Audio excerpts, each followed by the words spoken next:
아카데미 작품상, 감독상, 각본상, 국제영화상, 우리 영화 기생충이 사관왕, 그것도 주요상을 휩쓸었습니다. 어떤 의미가 있을지 강남대학교 강유정 교수 오늘 스튜디오에 직접 나오셨어요. 어서 오십시오. 안녕하세요. 강유정입니다. 놀라셨죠? 이런 일이 있을까요? 제가 오늘 각본상까지는 받을 거라고 좀 제가 점쟁이 노릇을 했어요. 그래서 국제상은 기본이고 각본상까지. 네. 그래서 뉴스 출연을 하고 있는데 갑자기 막 분주해지는 거예요. 감독상 받았다고. 그랬는데 또 막 분주해. 작품상을 받다 그래서 저는 순간 좀 머리가 하얘지는 느낌을 받았습니다. 이게 가능하구나라는 일단 놀라움이 제일 첫 번째 반응이었습니다. 뭐 기록이 너무 많아요. 한국 최초는 기본이고, 네. 아시아 최초, 국제영화상과 작품상을 동시에 탄 거는 몇 년만? 그게 46년인가 한 번 있었다고 하더라고요. 하여튼 딱 한 번인가 있었다고 맞습니다. 하고. 네. 각본상도 아시아 최초라고 하고. 그렇죠. 그죠? 특히나 이 주요상이 작품, 감독, 각본 요 셋을 친다면 이 셋을 한 상이 다 탄 경우가 많아요? 거의 없다고 볼 수 있어요. 그러니까요. 왜냐하면 작품상이랑 감독상을 보통 우리가 세트처럼 얘기를 하는데 이 경우도 아주 흔하진 않거든요. 둘 다 받는 경우도? 네, 맞습니다. 그러니까 물론 최근에 버드맨이나 셰프 오브 워터 이렇게 간혹 등장하긴 합니다만 아무래도 그만큼 압도적인 작품이 매년 등장하는 게 아니기 때문에 그래서 문라이트가 작품상을 받을 때 라라랜드가 감독상을 받는다던가 이런 식의 어떤 변주들이 늘 있어 왔고 이게 영어로 만든 만약 봉준호 감독이 이한 감독처럼 거기 가서 한국 감독이지만 영어 스태프들과 영어를 쓰는 배우들과 만들었다면 좀 더 과감한 기대를 할 수 있었겠지만 완전히 그냥 외국 영화잖아요. 그러니까요. 그러다 보니 모두들 기대도 좀 소극적으로 했습니다. 네, 그런데 이변이 일어난 거죠. 네. 이변의 의미는 뭡니까? 저는 첫 번째 의미는 일단은 우리가 너무 과도하게 패배의식에 젖어 있었던 건 아닌가. 가령 기생충이 충분히 좋은 작품임을 알지만 늘 전제를 달았어요. 그러나 아카데미는 영어권 영화에만 관대이기 때문에 그러나 아카데미는 이렇게 과도하게 먼저 우리가 너무 몸을 낮췄다는 생각이 들고 두 번째는 이게 미국 영화의 힘이구나라는 생각도 저는 들었습니다. 뭐냐면 봉준호 감독도 약간 언급을 했지만 미국 영화가 굉장히 산업적으로 덩치는 커져가고 있지만 관객을 놀래키는 이야기의 힘은 점점 줄어들고 관성화된 관객은 늘어나지만 신선한 충격에 더 무뎌지는 이런 부분에 대해서 은근히 봉 감독도 얘기를 했고 그 부분에 대해서 문제 제기를 했는데 정치적 올바름을 넘어서서 영화란 무엇인가에 대한 질문을 계속 던진 거거든요. 근데 그거에 대해서 아카데미 회원들이 영화란 제작비 규모로 따지는 게 아니라 감독의 명성을 넘어서서 결국은 어떤 식의 규모로든 감독이 그것을 총 발휘해서 만드는 이야기구나라는 기본기를 확인시켜줬다는 점에서 아카데미 회원들도 참 성숙하구나. 저는 그 생각도 들었습니다. 네. 봉준호 감독이 미국 매체와 인터뷰하면서 이 오스카 아카데미상은 로컬 시상 아니냐 이렇게 약간 도발적 발언을 했잖아요. 이것에 일부러 자극받은 거 아닐까요? 그 회원들이. 저는 이렇게 대답을 드리고 싶어요. 봉준호 감독이 다 계획이 있었구나.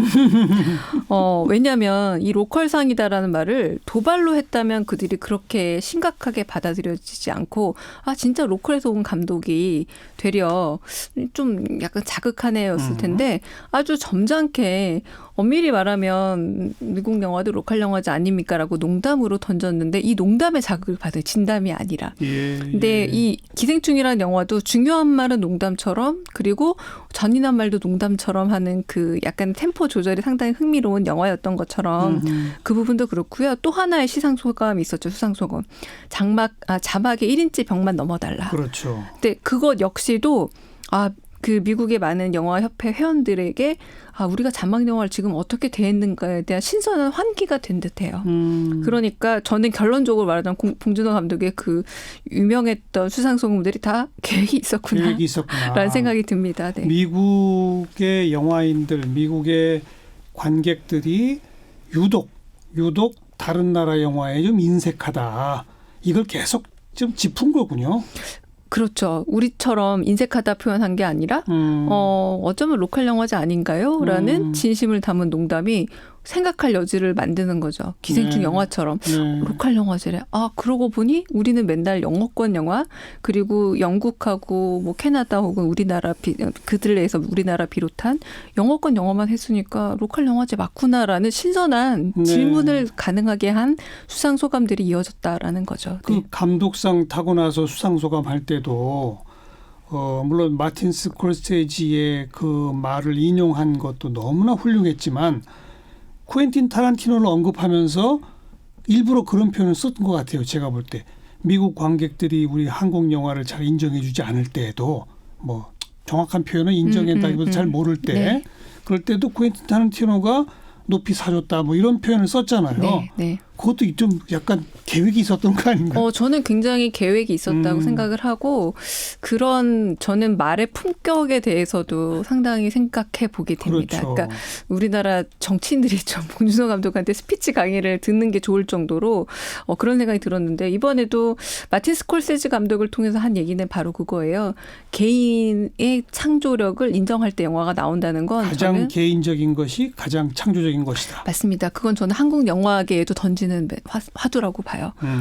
봉준호 감독은 개인의 상상력을 영화로 100% 만들 수 있는 권한과 능력과 권위가 있는 감독이었습니다. 그런데 많은 젊은 감독들은 산업에 휩쓸려서 그렇죠. 개인적인 것을 영화적 상상력을 하기 너무 어려운 환경이거든요. 그렇죠. 그래서 저는 아마 감독상을 받는 봉준호 감독이 자기 얘기뿐만 아니라 그런 메시지를 전달했을 거라고 생각을 하고요. 그리고 방금 말씀하신 그 쿠엔틴 타란티노 얘기처럼 사실은 쿠엔틴 타란티노가 거꾸로 칸에 갔을 때에는 미국 영화는 절대 칸에 제대로 들어올 수 없다라는 선입견이 팽배했을 때였습니다. 예. 게다가 그런 B급 감성과 장르 융합적인 걸로는 일종의 짬뽕 영화였단 말이에요. 그럼에도 불구하고 칸이 그 쿠엔틴 타란티노에게 문을 열어줬듯이 어쩌면 쿠엔틴 타란티노 역시 계속해서 한국 영화를 언급함으로써 그 미국에 진출할 수 있는 작은 구멍이라도 열어줬다는 건데 그렇죠. 이 두 가지 다 저는 의미 있는 발언으로 보입니다. 그 뒤에 그 허락해 준다면 텍사스 전기톱으로 이 트로피를 5등분을 해서 네. 나눠 갖고 싶다. 네.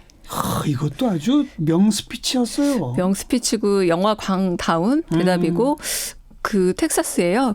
봉준호 기념 영화관이 만들어집니다. 진짜요? 네. 오. 그 약간 시골이잖아요. 어떻게 말하자면. 네, 네. 근데 텍사스에 봉준호관이 만들어집니다. 이 역시도 이거 제가 그냥 조금 넘어간 얘기 이것도 딱 계획에 있는 건가라는 계획이- 생각이 들기도 했습니다. 네. 네. 네. 지금 그 영화 관계자들이 총 출동했더라고요. 맞아요. 작품상 시상하러 무대에 올라간 사람들을 보니까 원래 그렇게 다 가나요? 원래 작품상 왜 매년 작품상을 마지막에 받으면 무대가 꽉 차죠. 그거는 맞긴 맞습니다만. 작품상 후보에 오르면 관계자가 다 간다. 왜냐하면 영화에 주어지는 상이니까. 그렇죠. 네, 그렇죠. 그래서 많이 올라가는 게 사실이고요. 이번에 좀 재미있었던 거는 감독상 받을 때 이미 다 올라갔어요. 그래서 저는 아마 봉준호 감독이 작품상까지는 기대 안 하나 보다 이런 생각도 좀 들었습니다. 왜냐하면 배우들이 너무 호연이었는데 배우들이 올라올 기회가 없었잖아요. 그래서 그런 기회를 미리 마련해 준 건가 싶었는데 작품상을 받았고 이례적인 게 좀 있었죠. 이미경 CJ 부회장이 전면으로 그렇게 마이크를 잡고 얘기를 하고 자기 동생의 실명을 거론하면서 그러니까요. 기업의 이름을 노출한 거는 굉장히 이례적인 사태라고 할 수 있겠고요. 저로서는 조금 의구심이 드는 장면이기도 했습니다. 어떤 의구심? 굳이 저렇게 감독과 그리고 한편으로는 바른손 대표께서 제작자 공동수상이거든요. 대표로 사실 이미 공동수상입니다. 말하자면. 그러니까 제작자 네. 대표로 원래 봉준호, 곽신의 이 두 분은 그렇습니다. 네. 아닙니까? 두 분이 공동으로 후보가 된 거죠. 그렇죠. 근데 트로피도 두 분이 받았잖아요. 맞아요. 투자 배급을 하는 게 중요하긴 합니다만 한국 영화계를 성장시킨 부분에 CJ가 있다라는 굉장히 큰 어필을 하신 건 알겠어요. 그것도 사실에 부합하는 거긴 합니다만 그 자리에서 그렇게 투자 배급자가 전면에 등장한다는 것 자체가 저는 한국 영화의 한 단면을 보여준다라는 생각도 들었습니다. 좀 더 노골적으로 말해봅시다. 돈의 힘에 짓눌려 있는 한국 영화 이런 겁니까? 돈의 힘이요. 차라리 제작하는 사람만 돈의 힘을 가지고 있으면 이렇게 좀 기형적인 구조는 안 생기죠. 투자 배급 그 소위 말하는 수직 계열화가 너무 강하기 때문에 그렇죠. 내가 영화를 만들어도 영화관에 걸 수 없는 환경인데 그렇죠. 내가 만든 영화를 내가 걸 수 있는 환경이 사실 한국에서 마련되어 있다라는 거고 이게 양가적인 겁니다. 마치 한국 경제 발전하고 비슷해요. 이게 한국 영화를 20년간 급속도 발전시켜온 것도 맞아요. 공도 있어요. 하지만 이걸로 계속 가서도 안 된다는 겁니다. 근데 이 질문을 채 던지기도 전에 이미경 부회장이 너무 노출한 건 아닌가라는 개인적인 생각이 들기도 합니다. 원래 계획이 있었을까요? 없었을까요? 끊임없이 이미경 부회장이 물론 아카데미 회원이기도 하고요. 그래서 이번 시상식 전에는 사실 얼굴을 안 내밀었었죠. 캠페인 과정에서는. 그런데 시상식에서 근데 이 캠페인을 전반적으로 CJ가 후원했다는 거는 이미 다 알려져 있는 사실이고. 그러나 어떤 영화들이라고 해도 아카데미 상에서 캠페인을 하는 동안 제작자가 그렇게 부각되지 않습니다. 왜냐하면 그 영화를 캠페인하는 것 자체가 제작사의 홍보거든요. 그렇죠. 그러니까 회장이 나와서 홍보가 아니라 이 작품이 굉장히 많은 인지도를 놓고 대중성을 얻는 과정 자체가 그 과정이 영화사는 결국은 관객으로 이어지고 그럼요. 수익으로 가는 거잖아요. 그럼요. 투자 배급사는 뒤에서 있음에도 불구하고 당연히 그 수익을 얻을 수 있는 상태였는데 저는 좀 개인적인 얘기입니다만 조금 불쾌할 정도로 왜 이 감독과 배우와 그리고 제작자가 누려야 할 자리에 그렇게 아시잖아요. 계속 시간을 빨리 하고 재촉하는 그런 분위기에서 그 말은 나중에 천천히 한국 언론을 대상으로 그러니까. 투자 배급사로서 얘기해도 되지 않았을까라는 아쉬움이 듭니다. 가장 스포트라이트를 받는 그 자리에 서고 싶은 욕심이 너무 많았던 거 아닐까요? 투자 배급은 무대에 서면 안 됩니다.